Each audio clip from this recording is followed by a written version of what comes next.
Hi, I'm Robert Kothe. My wife, Kathy, and I own the website lovesgarfield.com. Lovesgarfield.com features only a small part of Kathy's extremely large Garfield collection. We were also the host of the 13th Annual Garfield Collectors Convention on Long Island, New York in 2011. Because of the high visibility of our website, lovesgarfield.com, we often get many emails asking us what is the best way to sell your Garfield collection. That is the purpose of this video.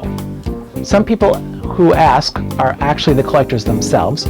Some people inherited the collection, and other people are just helping out a friend or family member. Because of this large gap in Garfield knowledge, I will start with the very basics. First, how do you know what is the value of a Garfield item or not?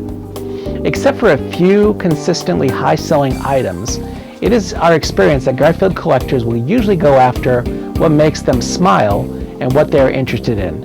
Because of this observation, items may sell for as much more than expected because somebody really wants it, and other items may not sell for much, even if it's an original 1978 Garfield plush.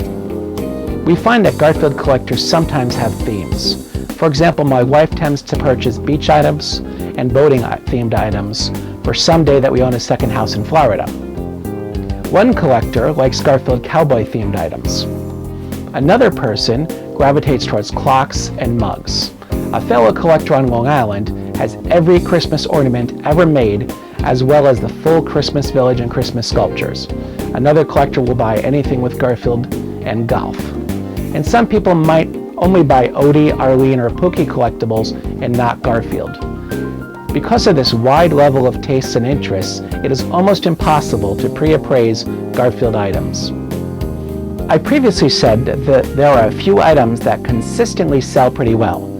These items include Enesco ceramics, the Oreo cookie jar, the Garfield lava lamp, large die-cast cars, including the Christmas tree truck, also the Stiff Bear, the Spirit of 76 statue, Garfield crystals, and of course the Garfield Christmas Village with all 10 pieces.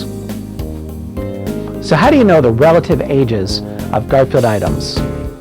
I laugh when I go to a flea market and the vendor tries to tell me that something was made in 1978 because it says copyright 1978 on it. The reason that it's funny to me is that most Garfield items made actually say copyright 1978 on it, even if it was made yesterday. This fact is simply a legal thing. It is worth knowing that if a piece says copyright United Feature Syndicates, it's probably made between 1978 and 1993. The 1993 is according to Wikipedia. I was not 100% sure about the date that Paws Incorporated purchased back the full rights to their character. These days, Paws Incorporated, owned by the creator of Garfield, Jim Davis, holds all the rights and licenses to the creation. Therefore, if it says copyright 1978 Paws Incorporated, it was made between 1993 and present day. Some items say the actual creation year, such as the Garfield toilet seats, made in 1996. So how do you estimate the age of a Garfield item? Well, the answer is in the Garfield's eyes. Early Garfields had two separate, smaller eyes that did not touch. As the strip progressed in years, it got larger and closer together. Story goes that this is because when newsprint got more expensive, newspapers tried to save money by making the funny smaller and on fewer pages. Jim Davis had to draw the more expressive facial features larger just so people would get the joke. With the basics out of the way, what is the best way to sell a Garfield collection? No matter what, you have to take pictures of the items that you wish to sell. Written descriptions alone are relatively worthless. If you said Garfield Pez dispenser for sale, for example, the question is which one? There were dozens, if not hundreds, of Garfield dispensers made, and some were only different because of the color of the handle. A picture is truly worth 1,000 words. Do you have to take a picture for every item individually? The answer is no. If you plan on selling them as a lot. What is a lot? A lot is the name of a group of items being sold together. You might want to sell many smaller items together in order to combine shipping or to make it worth the buyer's while to pay for shipping. Who wants to pay $2 in shipping for a 50-cent pencil eraser? So, you might sell the pencil eraser, 5 Pez dispensers, a Garfield ruler, and 10 Garfield pencils, for example, as a single listing. You might fetch $10 to $20 instead of 50 cents and justify paying for shipping. Finally, where is the best place to sell Garfield items? If you're looking to sell your entire collection all at once, your local Craigslist.com is probably your best bet. Potential buyers will want to see the collection firsthand to decide if they want to purchase it. Kathy and I bought out someone's entire over 350 pieces. We looked at it first in person and picked it up ourselves with a rental trailer. Craigslist.com is also a great place to sell larger, less mobile or fragile items, since they can be picked up in person or carefully transported. To sell smaller lots of items or individual items, your best bet is to sell it on eBay.com. eBay.com, also known as eBay, is the world's most popular online auction website. If you're looking to get top dollar, you would want to use a popular website to get in front of the most potential buyers at once. Less known auction sites are not in your best interest. If you are in close proximity to a Garfield gathering, an annual Garfield Collectors Convention, you can also get a table at the swap meet and sale.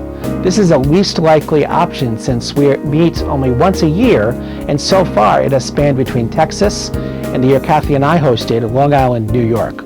What are the odds of you selling a collection from Pennsylvania in June and the convention turns out to be near you in Pennsylvania? That said, if it happens to coincidentally to be close to a Garfield gathering, it is worth being in front of some of the country's most aggressive collectors. The worst place to sell a collection is at a garage sale. The likeliness to run into a high-end collectors on the weekend you decide to have a sale is ridiculous. The most important point is you need to be realistic. It is possible that what you paid for an item is the most it will ever be worth. A $30 plate from Danbury Mint might only resell for $15 to $20. There's no guarantee that an item goes up in value. You need to be realistic. Most Garfield collectors already have enough Garfields to last them a lifetime. I know we do. We're not about to pay $15,000 for a collection just because that's what you estimated you spent over the last 30 years. Don't be surprised if you only get $1,000 if you sell it all at once. If you break into individual lots or online sales, the multiple items, you may get $7,000 to $18,000 if you have the time and patience to list it over time and ship it all over the country. Finally, Kathy and I would be happy to speak with you first about what you are selling.